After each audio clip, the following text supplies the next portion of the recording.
സഞ്ചാരത്തിൻ്റെയും സഫാരിയുടെയും പല പ്രേക്ഷകരും എന്നോട് പലപ്പോഴും ആവശ്യപ്പെടാറുള്ളൊരു കാര്യം, എൻ്റെ സഞ്ചാര യാത്രകൾക്കൊപ്പം അവർക്കും ചേരാൻ താല്പര്യമുണ്ട് എന്നുള്ള കാര്യമാണ്. ഈ അടുത്ത കാലത്ത് ഞാൻ നേപ്പാളിലേക്ക് സഞ്ചാരത്തിൻ്റെ 27ാം വാർഷികം പ്രമാണിച്ചൊരു യാത്ര നടത്തുന്നുവെന്നും കുറച്ച് ഏതാനും പ്രേക്ഷകരെ ആ കൂടെ കൊണ്ടുപോകാൻ കഴിയും എന്നും അറിയിച്ചപ്പോൾ നിരവധി ആളുകൾ അതിന് തയ്യാറായി മുന്നോട്ട് വന്നു. അതിലെല്ലാവരെയും നേപ്പാളിലേക്ക് എനിക്ക് കൊണ്ടുപോകാൻ കഴിയുന്നില്ല. കുറച്ച് ആളുകൾ തീർച്ചയായിട്ടും പോരാൻ റെഡിയായി കഴിഞ്ഞു. അതിൽ തന്നെ താല്പര്യം പ്രകടിപ്പിച്ച കുറേയേറെ ആളുകളെ മറ്റ് ചില ടൂറുകളിലേക്കും ഞാൻ ഉൾപ്പെടുത്തിയിട്ടുണ്ട്. ആ ടൂറുകളിലും ഞാൻ പങ്കെടുക്കുന്നുണ്ട്. മറ്റ് ചില പ്രേക്ഷകർ കുറച്ചുകൂടി ദൈർഘ്യമേറിയ ചില യാത്രകളിൽ പങ്കെടുക്കണമെന്നും സഞ്ചാരത്തിന് വേണ്ടിയുള്ള എൻ്റെ ആ ചിത്രീകരണ യാത്രകളിൽ പങ്കുചേരാൻ താല്പര്യമുണ്ടെന്ന് അറിയിക്കാറുണ്ട്. റഷ്യയിലേക്ക്, റഷ്യയുടെ ഉത്തരധ്രുവ മേഖലയിലേക്ക്, പഴയ സോവിയറ്റ് നാടുകളിലേക്ക്, ഉസ്ബെക്കിസ്ഥാനിലേക്കും കസാക്കിസ്ഥാനിലേക്കും ഒക്കെ ഉള്ള ഒരു ദീർഘമായ യാത്രയ്ക്ക് ഒരുങ്ങുകയാണ്. ഏതാണ്ട് 12 ദിവസം നീളുന്നൊരു യാത്ര. ഞാൻ ഇതുവരെ പോയിട്ടില്ലാത്ത മുർമാൻസ്ക് ഉൾപ്പെടെയുള്ള ഉത്തരധ്രുവ മേഖലയിലേക്കും ആ യാത്രയിൽ ഞാൻ പോകുന്നുണ്ട്. ഇത് താരതമ്യേന അല്പം ചെലവേറിയൊരു യാത്രയാണ്. പക്ഷേ എങ്കിലും ഉസ്ബെക്കിസ്ഥാനിലേക്കും കസാക്കിസ്ഥാനിലേക്കും ഈ മുർമാൻസ്കിലേക്കും ഒക്കെ സെപ്പറേറ്റായ ടൂറുകൾ നടത്തിയാൽ ഉണ്ടാകുന്ന ചെലവിനേക്കാൾ വളരെ കുറവായിരിക്കും. ഈ യാത്രയിൽ എൻ്റെ കൂടെ പോരാൻ താല്പര്യമുള്ളവർക്ക് ഈ താഴെ കൊടുത്തിരിക്കുന്ന നമ്പറിൽ കോൺടാക്റ്റ് ചെയ്യാം. ഓഫീസിൽ നിന്ന് അവരെ തിരിച്ചു വിളിക്കുന്നതാണ്. യാത്രയുടെ ചെലവുകളും മറ്റ് വിശദാംശങ്ങളും ഒക്കെ എൻ്റെ ഓഫീസിൽ നിന്ന് നിങ്ങളെ അറിയിക്കും. റഷ്യയുടെ കാണാത്ത കാഴ്ചകളിലേക്ക്, പഴയ സോവിയറ്റ് ഓർമ്മകളിലേക്ക് നമുക്കൊന്നിച്ച് ഒരു യാത്ര നടത്താം.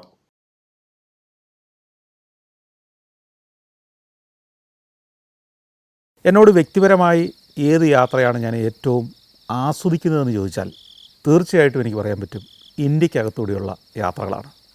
വിദേശയാത്രയിൽ നമുക്ക് ഒരു എക്സൈറ്റ്മെൻറ്റ് ഉണ്ടാവും. അവിടെ ഒന്ന് കാണാനുള്ള കൊതി ദീർഘകാലമായിട്ട് നമ്മുടെ മനസ്സിലുണ്ടാവും. അവിടേക്ക് സഞ്ചരിക്കാൻ ദീർഘകാലമായി നമ്മൾ തയ്യാറെടുപ്പുകൾ നടത്തിയിട്ടുണ്ടാവാം. പക്ഷേ അവിടെ സഞ്ചരിക്കുകയും ചിത്രീകരിക്കുകയും ഒക്കെ ചെയ്യുമ്പോൾ എനിക്കെപ്പോഴും ഉള്ളിലൊരു ടെൻഷനാണ്. എന്നാൽ ഇന്ത്യയിൽ യാത്ര ചെയ്യുമ്പോൾ നമുക്ക് ആ സംഘർഷങ്ങളൊന്നുമില്ല. ഒരു സ്ഥലത്ത് കൃത്യസമയത്ത് എത്തിയില്ലെങ്കിൽ എത്തുന്നിടത്തെ നല്ലൊരു ഹോട്ടലിൽ താമസിക്കുക. പിന്നെ ഗതാഗത സംവിധാനങ്ങൾ നമ്മുടെ ഇന്ത്യയിലെ ഏത് ഗ്രാമത്തിലൂടെയും സാധാരണക്കാരന് സഞ്ചരിക്കാനുള്ള ഗതാഗത സൗകര്യങ്ങളുണ്ടാവും.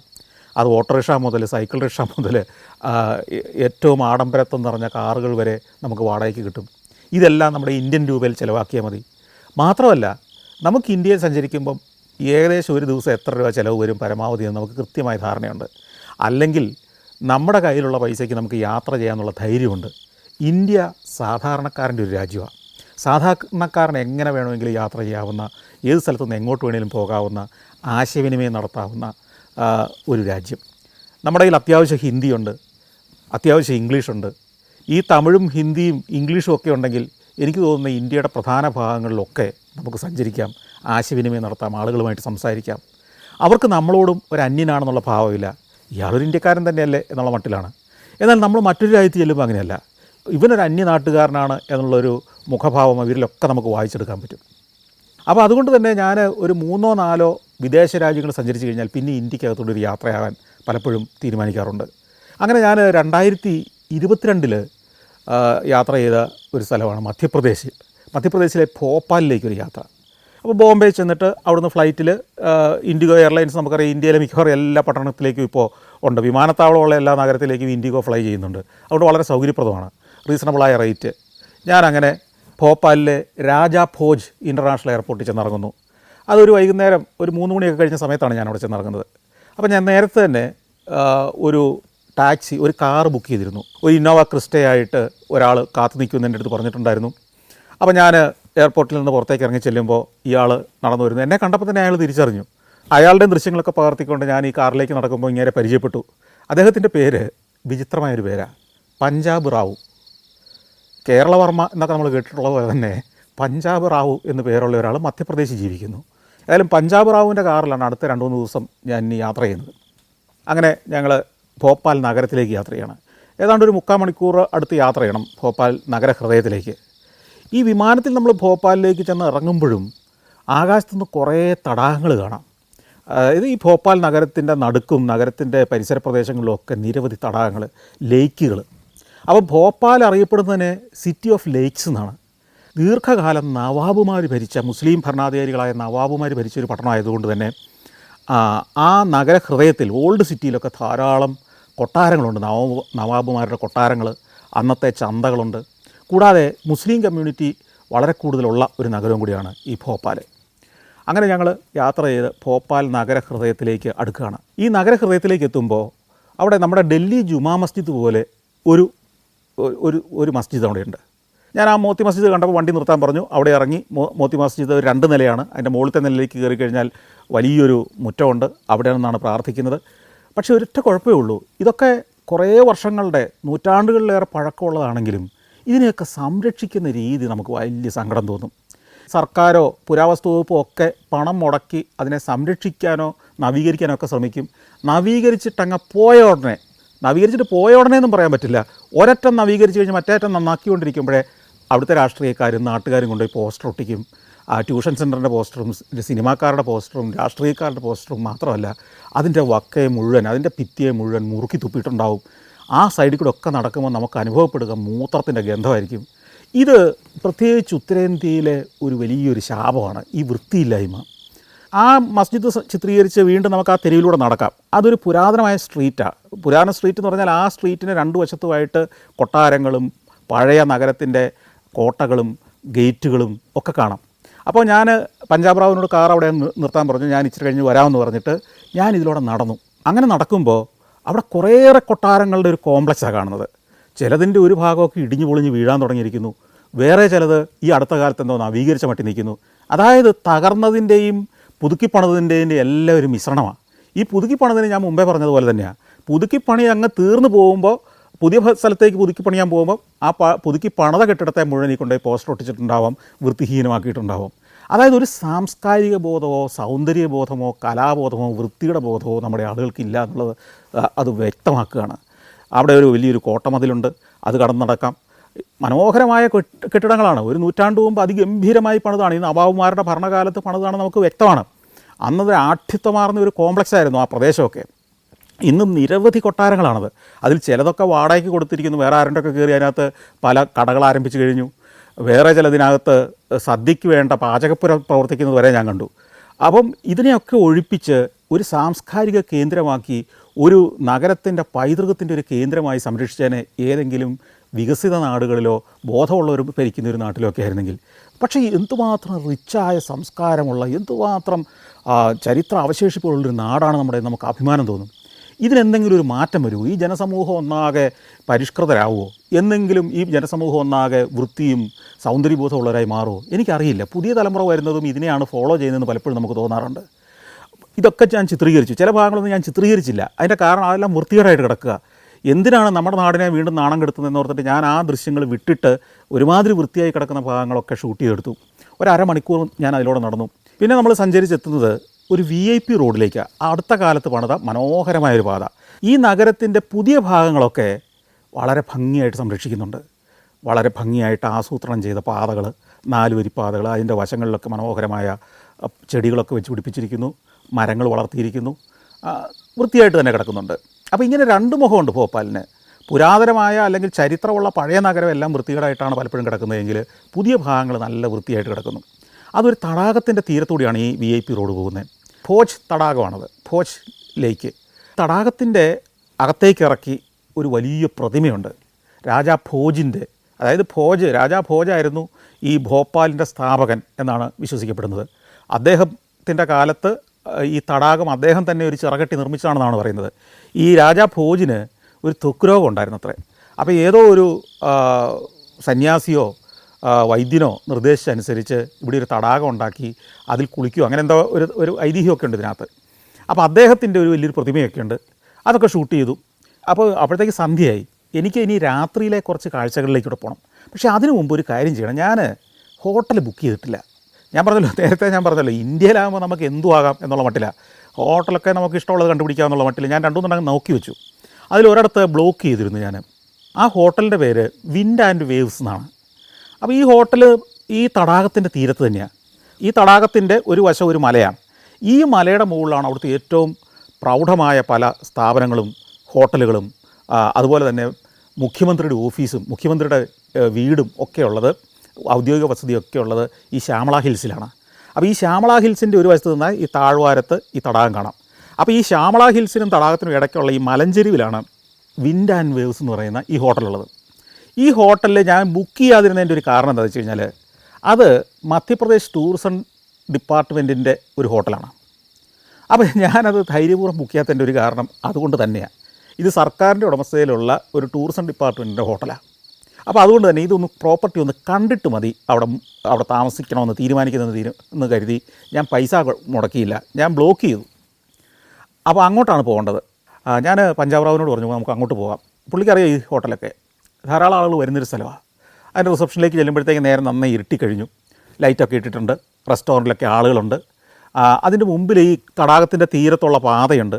ഈ പാതയിൽ കുതിരവണ്ടിയും കുതിരക്കാരും ഒക്കെ ആയിട്ട് വൈകിട്ട് ആളുകളുമായിട്ട് റൈഡിന് പോകുന്നുണ്ട്.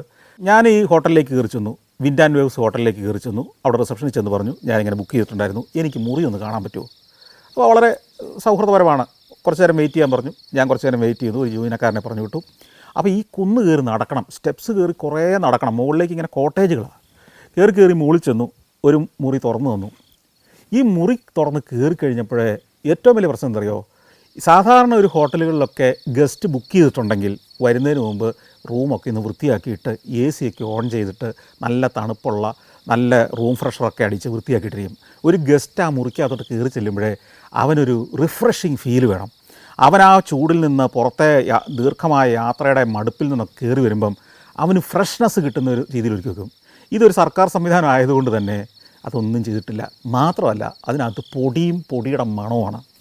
കയറി ചെന്ന് ഒരു മിനിറ്റ് അങ്ങ് നിന്നപ്പോൾ തന്നെ ഞാൻ തുമ്മാൻ തുടങ്ങി. അപ്പോഴെനിക്ക് മനസ്സിലായി ഇന്ന് രാത്രി ഇവിടെ കിടന്നാൽ നാളെ രാവിലെ എനിക്ക് ജലദോഷം ഉറപ്പായിരിക്കും. അപ്പോൾ ഞാൻ പറഞ്ഞു എനിക്കിത് പറ്റില്ല, വേറെ മുറികളുണ്ടോ? ഇല്ല, ഇതാണ് ഏറ്റവും ബെസ്റ്റ് മുറി. അവിടെ നിന്ന് ഇറങ്ങി ഞാൻ തിരിച്ചു വന്നിട്ട് പറഞ്ഞു എനിക്ക് വേണ്ട, ഞാൻ പോവുകയാണ്. ഞാൻ വേറൊരു ഹോട്ടലിലൂടെ കണ്ടുപിടിച്ചിട്ടുണ്ട്. ഈ മലയുടെ നേരെ മുകളിൽ, ഈ ശ്യാമള ഹിൽസിൻ്റെ നേരെ മുകളിൽ, കുന്നിൻ്റെ മുകളിൽ ഒരു ഹോട്ടലുണ്ട്. ഒരു ഹെറിറ്റേജ് ഹോട്ടലാണ്. ജഹാന്നൂമ പാലസ് എന്നാണ് അതിൻ്റെ പേര്. അത് ഈ ഭോപ്പാലിൻ്റെ നവാബുമാരുടെ ഉടമസ്ഥതയിലുണ്ടായിരുന്ന ഒരു കൊട്ടാരമാണ്, പഴയൊരു കൊട്ടാരമാണ്. കൊട്ടാരമെന്ന് പറയത്തില്ല, ഒരു ഓഫീസായിരുന്നു. ആ ഓഫീസിനെ പിന്നീട് 1980കളിൽ ഒരു ഹെറിറ്റേജ് ഹോട്ടലാക്കി മാറ്റിയതാണ്. അത് നല്ലൊരു ഹോട്ടലാണെന്നറിയാം. അതിന് പക്ഷേ റേറ്റ് ഇത്തിരി കൂടുതലാണ്. എങ്കിലും അവിടെ ആക്കാം ഇന്ന് രാത്രിയിലെ താമസമെന്ന് തീരുമാനിച്ചു. അത് ഞാൻ ബ്ലോക്ക് ചെയ്തിട്ടുണ്ട്, പൈസ കൊടുത്തിട്ടില്ലെന്നേ ഉള്ളൂ. അപ്പോൾ അതിനു മുമ്പ് ഒരു കാര്യം കൂടെ ചെയ്യാമെന്ന് തീരുമാനിച്ചു. ഈ മുകളിൽ ശ്യാമള ഹിൽസിൻ്റെ മുകളിലേക്ക് പോകുന്നതിന് മുമ്പ് ഈ ഓൾഡ് ടൗണിലെ ഒരു ലോഹ മാർക്കറ്റുണ്ട്, ഞാൻ വായിച്ചിട്ടുണ്ട്. അത് വലിയ തിരക്കുള്ള സജീവമായ ജീവിതമുള്ള ഒരു ഒരു ഒരു ഒരു സ്ട്രീറ്റാണ്, ആ മാർക്കറ്റാണ്. അതിൻ്റെ രണ്ട് വശത്തും ഈ ഭോപ്പാലിൽ മാത്രം വാങ്ങാൻ കിട്ടുന്നതും ഭോപ്പാലിൻ്റെ മാത്രമായ പല വസ്തുക്കളും ഒക്കെ വിൽക്കുന്ന തെരുവുകളാണ്. അവിടെ ചെന്നാൽ ഈ ഭോപ്പാൽ നഗരത്തിൻ്റെ ഒരു രാത്രി ജീവിതത്തിൻ്റെ കാഴ്ചകളൊക്കെ കാണാം. അതൊന്ന് ഷൂട്ട് ചെയ്തെടുക്കണം. അപ്പോൾ ഞാൻ പഞ്ചാബ് റാവുവിനോട് പറഞ്ഞു അങ്ങോട്ട് വണ്ടി വിടാൻ പറഞ്ഞു. പഞ്ചാബ് റാവു പറഞ്ഞു അവിടെ അടുത്തുവരെ വണ്ടി പോവില്ല, കുറച്ച് ദൂരം നടക്കേണ്ടി വരും, കാരണം അത് നല്ല ഇടുങ്ങിയ തെരുവാണ്. അങ്ങനെ ഞങ്ങൾ ഈ ലോഹ മാർക്കറ്റിന് സമീപത്ത് വരെ ഒരു സ്ക്വയറിൽ കൊണ്ട് നിർത്തി. ഞാൻ അവിടെ നിന്ന് ഇറങ്ങി. ഇയാളുടെ നമ്പറൊക്കെ എൻ്റെ കയ്യിലുണ്ട്, അതുകൊണ്ട് വിളിച്ചാൽ എവിടെയാണെന്ന് കണ്ടുപിടിക്കാൻ പറ്റും. ഞാനീ പോകുന്ന ദിവസങ്ങളിലൊക്കെ നവരാത്രി ദിവസങ്ങളാണ്, നവരാത്രി ആഘോഷങ്ങൾ നടക്കുന്ന ദിവസങ്ങളാണ്. ഈ നവരാത്രി ആഘോഷമൊക്കെ നടക്കുന്ന ദിവസങ്ങളിൽ ഈ ഭോപ്പാലിലൊക്കെ മിക്കവാറും എല്ലാ ക്ഷേത്രങ്ങളിലും പ്രത്യേക പന്തലൊക്കെ ഇട്ട് പ്രത്യേക പൂജകളും പ്രസാദ വിതരണവും സൗജന്യ ഭക്ഷണ വിതരണവും ഭജനകളും ഒക്കെ നടക്കുന്ന വളരെ ഇലുമിനേറ്റ് ചെയ്ത ഗംഭീരമായ സായന്ത്രങ്ങളാണ്. അപ്പോൾ അവിടെ ചെല്ലുമ്പോൾ ഒരു ക്ഷേത്രത്തിൽ ഈ പറഞ്ഞ പോലെ തന്നെ വൈകുന്നേരത്തെ ഭജന നടക്കുന്നു, ഗംഭീരമായ ആഘോഷങ്ങൾ നടക്കുന്നു. ഒരു ഭാഗത്ത് സൗജന്യമായിട്ടുള്ള ഭക്ഷണം കൊടുത്തുകൊണ്ടിരിക്കുന്നു. സബ്ജിയും പൂരിയോ സബ്ജിയും ചപ്പാത്തിയോ എന്തൊക്കെയാണ് കൊടുക്കുന്നത്. അതിങ്ങനെ ആളുകൾ നിന്ന് വാങ്ങിച്ചുകൊണ്ട് പോകുന്നു. വലിയ ശബ്ദത്തിൽ പാട്ടുണ്ട് അവിടെ വെച്ചിട്ടുണ്ട്. പിന്നെ ഇടയ്ക്ക് ചില കലാപരിപാടികളൊക്കെ നടക്കും. ഭജന ഒരു വശം നടക്കുന്നുണ്ട്. അപ്പോൾ അവിടെ നിൽക്കുന്ന ഒരാൾ ഞാൻ ചോദിച്ചു ഇതേതാണ് ഈ ക്ഷേത്രം? ആ ക്ഷേത്രത്തിൻ്റെ പേര് വളരെ വിചിത്രമാണ്, കർഫ്യൂ വാലി മാതാക്ഷേത്രം. ഈ കർഫ്യൂ എന്ന് പറഞ്ഞാൽ എന്താണെന്നറിയാമല്ലോ, നിരോധനാജ്ഞ, അതിന് തുല്യമായൊരു സംവിധാനമാണ്. അതായത് ആളുകൾ പുറത്തിറങ്ങാൻ പാടില്ല, അവിടെ അനാവശ്യമായ ഒത്തുചേരലുകൾ പാടില്ല, മറ്റ് പ്രവർത്തനങ്ങളൊന്നും പാടില്ല. കർഫ്യൂ വാലി മാതാക്ഷേത്രം. എനിക്കൊരു പിടുത്തവും കിട്ടിയില്ല. വിചിത്രമായ പേര്. ഇന്ത്യയിലെ പല ക്ഷേത്രങ്ങൾക്കും പല സ്ഥലങ്ങൾക്കുമൊക്കെ ഇങ്ങനെ വിചിത്രമായ പേര് നാട്ടുകാരിട്ട് കളയും. ഒരു ക്ഷേത്രത്തിനാണ് കർഫ്യൂ വാലി മാതാക്ഷേത്രം എന്ന് പേരിട്ടിരിക്കുന്നത്. അപ്പോൾ ഞാൻ അവിടെ നിന്ന് തന്നെ ഇതൊന്ന് പരിശോധിച്ചു, ഇതെന്താ ഇങ്ങനെ ഒരു പേര് വരാൻ കാര്യം. ഗൂഗിൾ എടുത്തു, സെർച്ച് ചെയ്തപ്പോൾ കാര്യം മനസ്സിലായി. 1982 ഈ നവരാത്രി കാലത്ത് തന്നെ ആളുകൾ ഈ നവരാത്രി കാലത്ത് എന്താ ചെയ്യുകയെന്ന് വെച്ച് കഴിഞ്ഞാൽ ദുർഗാദേവിയുടെ വലിയ പ്രതിമകളുണ്ടാക്കും. എന്നിട്ട് ചെറിയ മണ്ഡപങ്ങളിൽ ഈ ഇതിനെ പ്രതിഷ്ഠിക്കും ഈ നവരാത്രി കാലത്ത്. അത് നഗരത്തിൻ്റെ ഹൃദയത്തിലുള്ള ജംഗ്ഷനുകളിലായിരിക്കാം, റോഡ് വക്കുകളിലായിരിക്കാം, കുറച്ച് സ്ഥലം ഒഴിഞ്ഞു കിടക്കുന്നിടത്തൊക്കെ ടെമ്പററി ടെമ്പിൾ പോലെ പണിതിട്ട് പണിയല്ലൊരു പന്തലിട്ടിട്ട് ഇത് സ്ഥാപിക്കും. ആൾ വൈകുന്നേരങ്ങളിൽ ഭജന നടത്തും, ഈ പറഞ്ഞ സദ്യകളൊക്കെ നടക്കും. പിന്നെ ഇത് കഴിയുമ്പോൾ കൊണ്ടുപോയി ഏതെങ്കിലും നദിയിലോ തടാകത്തിലോ കൊണ്ടുപോയി ഈ പ്രതിമ നിമജ്ജനം ചെയ്യും. ഇതാണ് സാധാരണ പതിവ്. പക്ഷേ ഇവിടെ ഈ ക്ഷേത്രത്തിൽ ഈ 1982 ഇതേപോലെ തന്നെ ഒരു ദുർഗാദേവിയുടെ വിഗ്രഹം കൊണ്ടുവന്നു, അവിടെ സ്ഥാപിക്കാതെ താൽക്കാലികമായിട്ട് വെച്ചു. നവരാത്രി നടന്നുകൊണ്ടിരുന്നു, ആഘോഷങ്ങൾ നടന്നുകൊണ്ടിരുന്നു. പക്ഷേ ആൾക്കാർക്കൊരാഗ്രഹം ഉണ്ടായി, ഇവിടെ സ്ഥിരമായി ഒരു ക്ഷേത്രം പണിയണം നമുക്ക്. അതായത് ഈ റോഡിൽ തന്നെ, റോഡിൻ്റെ നടുക്കാണ് ഇത് സ്ഥാപിച്ചിരിക്കുന്നത്, ഒരു ജംഗ്ഷനിൽ. അപ്പോൾ വണ്ടികൾ അതിൻ്റെ സൈഡിൽ കൂടെ 2 വശത്തേക്കും പോകും. അവർ ആവശ്യം ഉന്നയിച്ചു. അതുകൊണ്ട് തന്നെ ഈ നവരാത്രി കഴിഞ്ഞിട്ട് ഈ പ്രതിമ കൊണ്ടുപോയി നിമജ്ജനം ചെയ്തില്ലെങ്കിലും പകരം അതവിടെ സ്ഥിരമായിട്ട് അവിടെ വെച്ചു. പക്ഷേ ഗവൺമെൻറ് ഇടപെട്ടു, ഇതെടുത്ത് മാറ്റണമെന്ന് പറഞ്ഞു. ജനങ്ങൾ പറഞ്ഞു എടുത്ത് മാറ്റാൻ പറ്റില്ല എന്ന് പറഞ്ഞു. അവസാനം തർക്കമായി, സംഘർഷമായി. ഗവൺമെൻറ് കർഫ്യൂ പ്രഖ്യാപിച്ചു. അവിടെ ആൾ കൂടുന്നതിന് എല്ലാം നിരോധിച്ചു. ഭക്തർ നിരാഹാരം ആരംഭിച്ചു. ഇത് വലിയൊരു സംഘർഷത്തിലേക്ക് പോയി. ഒടുവിൽ ഗവൺമെൻറ് ഒരു പ്രശ്നം ഒഴിവാക്കാൻ വേണ്ടി വഴങ്ങി. ഇതിന് സമീപത്ത് ഈ ഇരിക്കുന്ന സ്ഥലത്തുനിന്ന് സൈഡിലേക്ക് മാറ്റി വെച്ച് കഴിയുമ്പം അവിടെ ഒരു മദ്യക്കട ഉണ്ടായിരുന്നു പണ്ട്, ഈ 80കളിൽ. ആ മദ്യക്കട പൊളിച്ച് കളയുക, എന്നിട്ട് ആ മദ്യക്കട ഇരുന്നിടത്ത് തൽക്കാലത്തേക്ക് ഒരു ക്ഷേത്രം പണിയാമെന്ന് അനുവദിച്ചു. അങ്ങനെ ഇവർ വിജയിച്ചു. ക്ഷേത്രം പണിയണമെന്ന് ആഗ്രഹിച്ചവർ വിജയിച്ചു. ആ മദ്യക്കട പൊളിച്ച് കളഞ്ഞു, അവിടെ ആ ക്ഷേത്രം പണിതു. ഇപ്പോൾ ഇരിക്കുന്ന ആ ക്ഷേത്രം ഈ പണ്ട് മദ്യക്കട ഇരുന്ന സ്ഥലത്ത് ഈ വിഗ്രഹം സ്ഥാപിച്ചിരിക്കുന്നതാണ്. നാട്ടുകാർ വളരെ രസികന്മാരാണല്ലോ, ഏത് നാട്ടിലാണെങ്കിലും. അവർ ഈ അമ്പലത്തിന് എന്ത് പേരിടണമെന്ന് ആലോചിച്ചപ്പോൾ ഏതോ ഒരു ബിരുദൻ പേരിട്ടു, കർഫ്യൂ വാലി മാതാക്ഷേത്രം. ഇപ്പോഴും നിങ്ങൾ ഗൂഗിളിൽ സെർച്ച് ചെയ്താലും കിട്ടുന്നത് കർഫ്യൂ വാലി മാതാക്ഷേത്രം എന്നാണ് ഈ ക്ഷേത്രത്തിൻ്റെ പേര് കിട്ടുക. അവിടുത്തെ പ്രതിഷ്ഠയുടെ പേരിലല്ല, അവിടുത്തെ ദേവിയുടെ പേരിലല്ല, ഒന്നുമല്ല. അങ്ങനെ വിചിത്രമായ പല കാഴ്ചകളും അനുഭവങ്ങളിലൂടെയാണ് നമ്മളിങ്ങനെ സഞ്ചരിക്കുന്നത്. ലോഹ ബസാറിൻ്റെ ഒരു ഭാഗത്തേക്ക് ചെല്ലുമ്പം നീണ്ടൊരു സ്ട്രീറ്റാണ്. ഈ സ്ട്രീറ്റിൽ ഇടയ്ക്കിടയ്ക്കെല്ലാം കവാടങ്ങളുണ്ട്, പഴയ രാജഭരണത്തിൻ്റെ അവശേഷിപ്പുകൾ പോലുള്ള കോട്ടകളുടെ വാതിലുകളുണ്ട്. ഇതൊക്കെ കടന്ന് നമ്മൾ ചെല്ലുമ്പോൾ ഒരു ഭാഗത്ത് കടകളിൽ, വഴിയോരത്തെ ഈ കടകളിൽ മുഴുവൻ കുറച്ച് കരകൗശല വസ്തുക്കൾ പോലെ ചില വസ്തുക്കൾ തൂക്കിയിട്ടിരിക്കുന്നു. ഓർണമെൻറ്റ്സ് പോലെ ചില സാധനങ്ങൾ, മാലകൾ, വിചിത്രമായ രീതിയിൽ കടലാസ് കൊണ്ട് ഉണ്ടാക്കിയ ചില മാലകളൊക്കെ തൂക്കിയിട്ടിരിക്കുന്നു.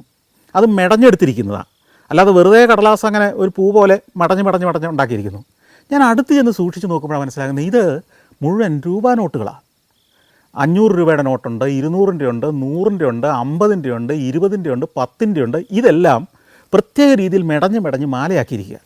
അപ്പോൾ ഞാൻ വിചാരിച്ചത് ഏതോ പ്രസ്സിൽ കൊണ്ടുപോയി പ്രിൻ്റ് ചെയ്യിച്ചിട്ട് രൂപ നോട്ടിൻ്റെ ആകൃതിയിൽ ഉണ്ടാക്കിയതായിരിക്കും വിചാരിച്ചത്, രൂപ നോട്ടിൻ്റെ അതേ ഷേപ്പിൽ. ഞാൻ ഈ കടക്കാരനോട് ചോദിച്ചത് എന്താ വില. അപ്പോൾ അയാൾ പറഞ്ഞു 500-ൻ്റേതാണെങ്കിൽ 500 ഗുണം എത്രയാണോ അതിൻ്റെ വില, പ്ലസ് ഞങ്ങൾക്കൊരു ഫീസ് കൂടി ഉണ്ട്. അപ്പോൾ ഞാൻ ചോദിച്ചു ഇത് ഒറിജിനലാണോ?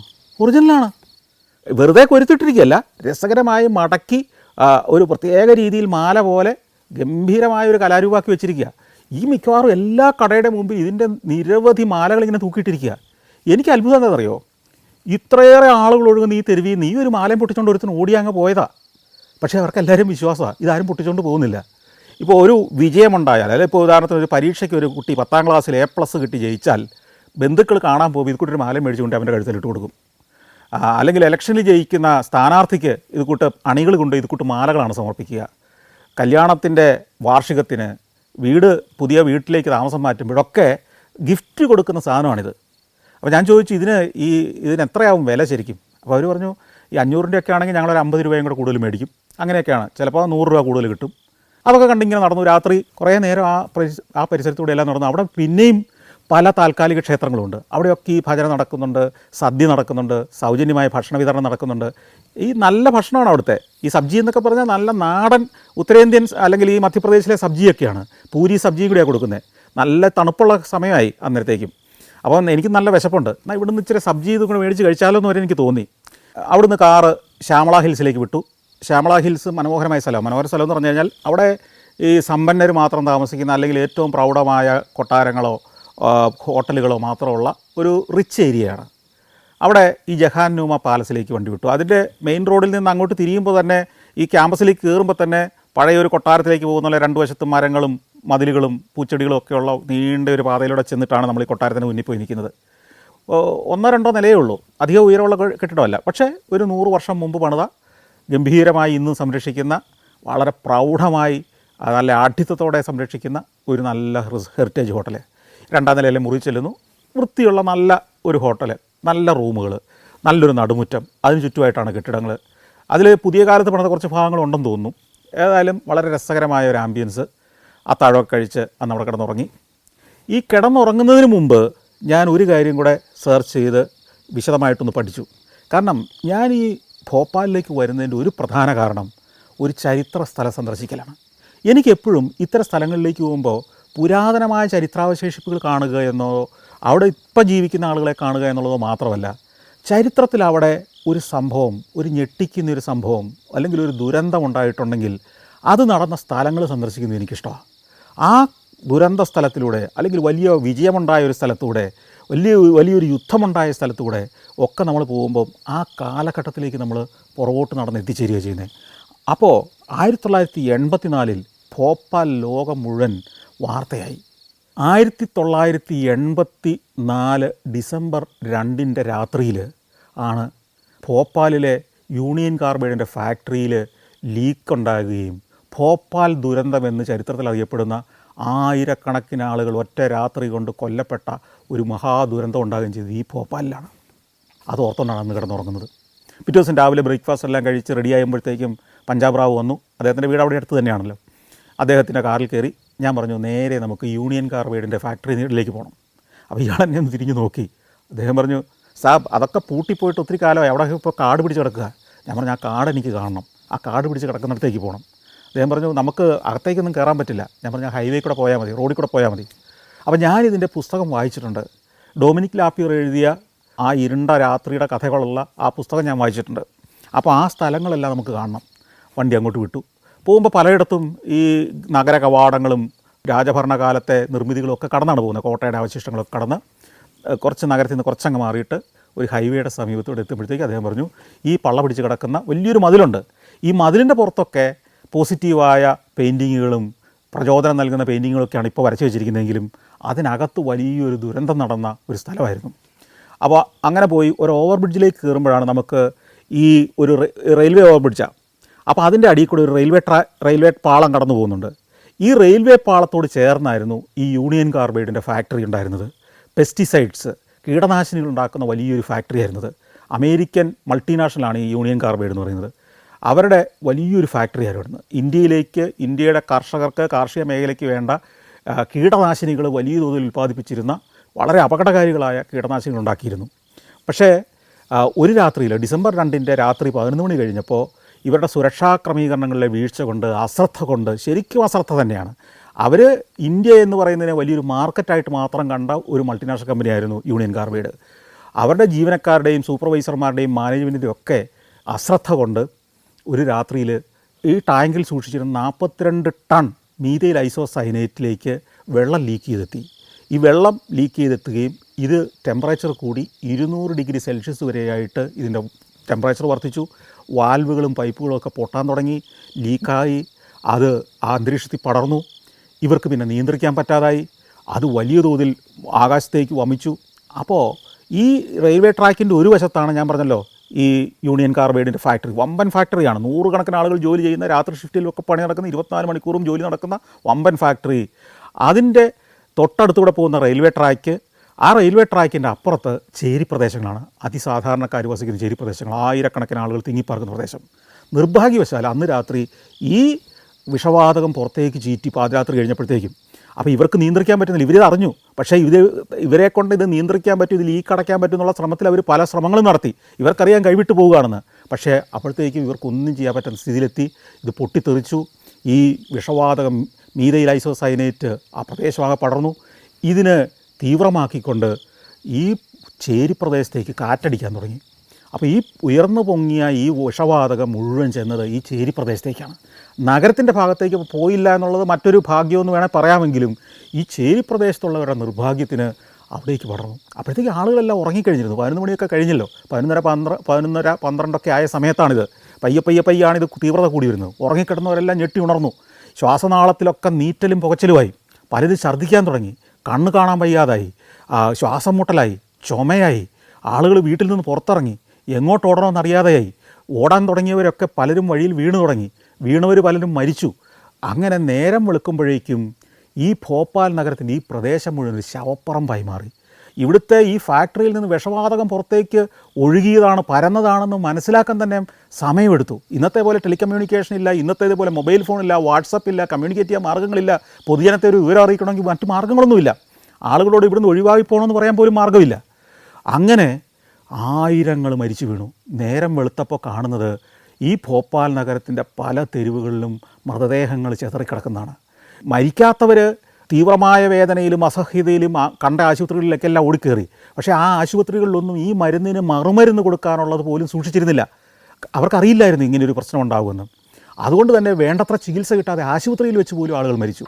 ആ രാത്രിയും പിറ്റേന്ന് പകലുമായിട്ട് സർക്കാരിൻ്റെ കണക്ക് പ്രകാരം ഏതാണ്ട് 5000-ഓളം ആളുകൾ മരിച്ചു എന്നാണ് പറയുന്നത്. പക്ഷേ പിന്നീട് ദിവസങ്ങളും ആഴ്ചകളും കഴിയും തോറും ആളുകളുടെ മരണസംഖ്യ കൂടിക്കൂടി വന്നു. ഭോപ്പാൽ ദുരന്തത്തിൽ 25,000 ആളുകൾ മരിച്ചു എന്നാണ് ഏകദേശ കണക്ക്. അതിൻ്റെ ദുരന്തഫലം അനുഭവിക്കുന്ന നിരവധി ആളുകൾ അടുത്ത തലമുറയിലേക്ക് വരെ ആ ദുരന്തം എത്തുന്ന രീതിയിൽ വളർന്നു കഴിഞ്ഞിട്ടുണ്ടെന്നാണ് പറയപ്പെടുന്നത്. ഇന്ത്യ കണ്ട ഏറ്റവും വലിയൊരു ഇൻഡസ്ട്രിയൽ ദുരന്തമായിട്ട് ഭോപ്പാൽ ദുരന്തം മാറി. അതായത് ഒരു ചെർണോബിൽ ദുരന്തം ഇന്ത്യയിലുണ്ടായെന്ന് കൂട്ടിയാൽ മതി. ഒരാണവ ദുരന്തം പോലെ തന്നെയായിരുന്നു നമുക്കത്. ഈ സമയത്തും ചില അത്ഭുതങ്ങൾ സംഭവിച്ചിട്ടുണ്ട്. ഞാൻ പറഞ്ഞല്ലോ, ഈ റെയിൽവേ ട്രാക്ക് ചെല്ലുന്നത് ഭോപ്പാലിലെ റെയിൽവേ സ്റ്റേഷനിലേക്കാണ്. ഈ റെയിൽവേ സ്റ്റേഷനിലേക്കും ഈ സ്മെല്ലെത്തി. റെയിൽവേ സ്റ്റേഷനിൽ ആ സമയത്ത് വരേണ്ട ഒരു ട്രെയിൻ കാത്ത ആളുകൾ നിൽക്കുന്നുണ്ട്, നിരവധി ആളുകൾ. അവിടുന്ന് ബോംബെയിൽ നിന്ന് ഗോരഖ്പൂരിലേക്ക് പോകുന്നൊരു ട്രെയിൻ ആ സമയത്ത് കടന്നു പോകേണ്ടതാണ് അവിടെ. ഭോപ്പാൽ റെയിൽവേ സ്റ്റേഷനിൽ അപ്പോൾ ഡെപ്യൂട്ടി സ്റ്റേഷൻ സൂപ്രണ്ടുണ്ട് അവിടെ, ഗുലാം ദസ്തഗീർ എന്നാണ് അദ്ദേഹത്തിൻ്റെ പേര്. ഈ ഗുലാം ദസ്തഗീറിന് അപകടം മണത്തു. അദ്ദേഹം അപ്പോൾ തന്നെ ഇതിനു മുമ്പുള്ള ഇറ്റാർസി സ്റ്റേഷനിലേക്ക്, ഇതിന് ശേഷമുള്ള സ്റ്റേഷനിലേക്കും വിളിച്ചു പറഞ്ഞു, ഒരു ട്രെയിനും ഇങ്ങോട്ട് വിടരുത്, ഇവിടെ എന്തോ വിഷവാതകത്തിൻ്റെ ഒരു ലീക്ക് ഉണ്ടായെന്ന് തോന്നുന്നു, ഇവിടെ ആളുകൾക്കെല്ലാം അസ്വസ്ഥതയാണ്, ആളുകൾ വീണുകൊണ്ടിരിക്കുകയാണ്, ഒരു ട്രെയിനും ഇനി ഭോപ്പാൽ സ്റ്റേഷനിലേക്ക് വിടരുതെന്ന് അതിൻ്റെ വടക്കും തെക്കുമുള്ള സ്റ്റേഷനുകളിലേക്കെല്ലാം വിവരം അറിയിപ്പ് കൊടുത്തു. അതുകൊണ്ട് തന്നെ ഈ ഭോപ്പാലിലേക്ക് വന്നുകൊണ്ടിരുന്ന പല ട്രെയിനുകളും തൊട്ടപ്പുറത്തുള്ള സ്റ്റേഷനുകളിൽ നിർത്തിവെച്ചു. ആ ട്രെയിൻ നിറയെ ആളുകളുമായി, ഉറങ്ങിക്കിടക്കുന്ന ആളുകളുമായിട്ട് വരേണ്ടതാണ് ആ സമയത്ത്. അങ്ങനെ ആയിരക്കണക്കിന് ആളുകളെ, നിരവധി ആളുകളെ മരണത്തിൽ നിന്ന് രക്ഷിച്ച ഒരാളായിരുന്നു ഗുലാം ദസ്തഗീർ. അതുമാത്രമല്ല, ആ സമയമായപ്പോഴത്തേക്കും ഈ പ്ലാറ്റ്ഫോമിലേക്ക് ബോംബെയിൽ നിന്ന് ഗോരഖ്പൂരിലേക്ക് പോകുന്ന ട്രെയിൻ പയ്യെ എത്തിക്കൊണ്ടിരിക്കുകയായിരുന്നു. അവിടെ വേറെ കമ്മ്യൂണിക്കേഷൻ ഫെസിലിറ്റി അന്നില്ല, മൊബൈൽ ഫോണൊന്നുമില്ല. ഈ എഞ്ചിൻ ഡ്രൈവറോട് വണ്ടി നിർത്താനോ വിട്ടു പോകാനോ പറയാൻ നിർവാഹമില്ല.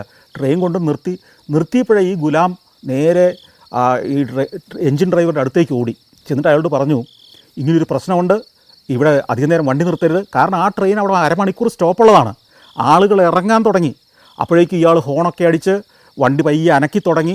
അപ്പോഴത്തേക്ക് ഇറങ്ങിയവരൊക്കെ തിരിച്ചതിൽ ചാടി കയറി. അങ്ങനെ അവിടെ 1-2 മിനിറ്റ് മാത്രം നിർത്തി ആ ആളുകളുമായിട്ട് ആ ട്രെയിൻ ഓടിച്ചു പോയി. അങ്ങനെ ആ ട്രെയിനിലുണ്ടായിരുന്ന നിരവധി നൂറുകണക്കിന് ആളുകളും മരണത്തിൽ നിന്ന് രക്ഷപ്പെട്ടു. ഈ ഗുലാം ദസ്തഗീർ ആ രാത്രിയുടെ ഒരു ഹീറോയായി മാറി. നൂറുകണക്കിന് ആളുകൾ ജീവൻ രക്ഷിച്ചൊരു ഹീറോ. പക്ഷേ ഇന്ത്യയിലാണല്ലോ ഇത് സംഭവിച്ചത്. അതുകൊണ്ട് തന്നെ ഈ മനുഷ്യൻ വിസ്മൃതിയിലായിപ്പോയി. ഈ മനുഷ്യന് ആ ലോക്കലായിട്ടുള്ള ഏതോ ഒരു റോട്ടറി ക്ലബ്ബ് വിളിച്ചൊരു അവാർഡ് കൊടുത്തതല്ലാതെ ഇന്ത്യ ഗവൺമെൻറ്റോ നാടോ ഒന്നും ആദരിക്കുകയുണ്ടായില്ല. അദ്ദേഹത്തിൻ്റെ മരണാനന്തരം, അതായത് 2002 മറ്റാണ് അദ്ദേഹം മരിക്കുന്നത്, ഈ മക്കൾ ഈ രാഷ്ട്രപതി ഭവനിലേക്ക് വരെ കത്തയച്ചു, ഇങ്ങനെ ഒരാളാണ്, അദ്ദേഹത്തിന് എന്തെങ്കിലും ആദരവ് നൽകണം, ഒരു സ്മാരകം പണിയണം. പക്ഷേ രാഷ്ട്രപതി ഭവനിൽ നിന്ന് അത് റെയിൽവേയിലേക്ക് അയച്ചു. റെയിൽവേ പറഞ്ഞു സ്റ്റേറ്റ് ഗവൺമെൻറ് ചെയ്യേണ്ടതെന്ന് പറഞ്ഞു. ഏതായാലും ഒന്നും സംഭവിച്ചിട്ടില്ല. നമ്മുടെ നാട്ടിലെ ദുരന്തങ്ങൾ സംഭവിക്കുമ്പോഴും ആ ദുരന്തങ്ങളിൽ നിന്ന് നമ്മുടെ സമൂഹത്തെ രക്ഷിക്കുന്ന ഇത്തരം ഗുലാം ദസ്തഗീർ പലരുമുണ്ട്. പക്ഷേ അവരൊക്കെ അറിയപ്പെടാതെ പോവുകയാണ് ഈ രാജ്യത്ത്. ആ വലിയ ദുരന്തത്തിൻ്റെ കേന്ദ്രമായിരുന്ന യൂണിയൻ കാർബൈഡ് ഫാക്ടറിക്കകത്തൂടെ, ആ ഫാക്ടറിയുടെ തുറന്നു കിടന്നൊരു വാതിലിനുള്ളിലൂടെ ഞങ്ങൾ വണ്ടിയായിട്ട് അകത്ത് കയറി. അവിടെ എല്ലാം കാട് പിടിച്ച് കിടക്കുകയാണ്. പക്ഷേ അതിനകത്ത് പല കെട്ടിടങ്ങളിലും മരങ്ങൾ വളർന്നിരിക്കുന്നു. അന്നത്തെ ക്ലബ്ബുകൾ, അന്നത്തെ ഓഫീസ് കോംപ്ലക്സുകൾ, അന്നത്തെ ക്യാൻറ്റീന്, ഈ ഫാക്ടറിയായിട്ട് ബന്ധപ്പെട്ട ഗോഡൗണുകൾ, ഇങ്ങനെ പലതുമുണ്ട്. അവിടേക്കൊക്കെ ഇപ്പോഴും പാതകൾ കിടക്കുന്നുണ്ട്. ഞങ്ങൾ അതിലൂടെ എല്ലാം വണ്ടി ഓടിച്ചു. തുരുമ്പ് പിടിച്ച് തുടങ്ങിയ ഫാക്ടറി മെഷീനറികൾ, ടവറുകൾ, പോക്കുഴലുകൾ, ഇതെല്ലാം അതിൻ്റെ സമീപത്തൂടെ എല്ലാം വണ്ടി ഓടിച്ചു. ആ കാട് പിടിച്ച ദുരന്ത സ്ഥലത്ത് നിന്ന് ഞങ്ങൾ വീണ്ടും പുറത്തേക്ക് ഇറങ്ങി യാത്ര തുടർന്നു.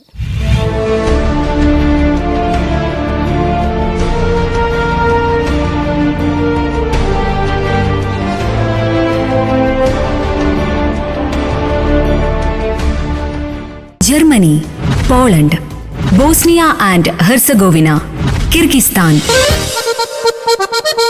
സഞ്ചാരം വോള്യം നമ്പർ 19. ഫുൾ HD-യിലുള്ള ഈ അപൂർവ ദൃശ്യയാത്രാ വിവരണ ശേഖരം സ്വന്തമാക്കാൻ സഞ്ചാരം എന്ന് SMS ചെയ്യൂ. ഫോൺ 995 444 222.